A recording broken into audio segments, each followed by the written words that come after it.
and we're going to review some vocabulary about crime and punishment that will be very useful for the grammar topic that we are going to review, which is the passive voice. Okay, so first of all, when are we going to use the passive voice? Well, the passive voice is very useful when we don't know the person who is doing the action, when the subject is unknown, when it's obvious, or when it's unimportant. Also, when we don't want to say who did the action.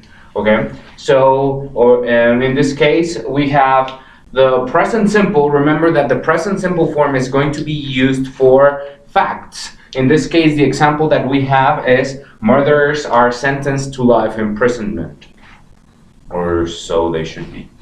Present continuous.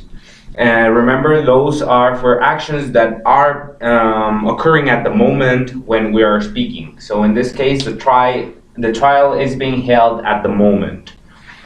Present perfect. We have different uses for present perfect, normally for events that started in the past and continue to the present. But in this case, we're going to use the present perfect mostly to talk about things that had just occurred. Okay, that have just occurred. So in this case, my car has been stolen. We could use just in this case to emphasize that it just happened. So my car has just been stolen. The past simple is for things that happened in the past and they are finished. So the thief was arrested.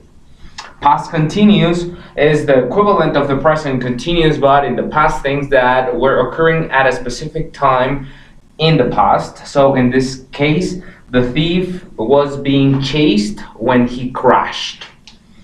Past perfect is to sequence an action and to refer to a past action before the main event that we're talking about. It's used more for background. In this case, when we got to the house, a window had been broken. So someone broke the window and then we arrived to the house. So therefore, when we got to the house, a window had been broken. We can also use the passive voice with infinitive plus to. In this case, people used to be stoned for working during the Sabbath. Or we also have the forms without to. In this case, they are mostly used with modal verbs. So in this case, cat collars can be fined if caught. So be careful. Future.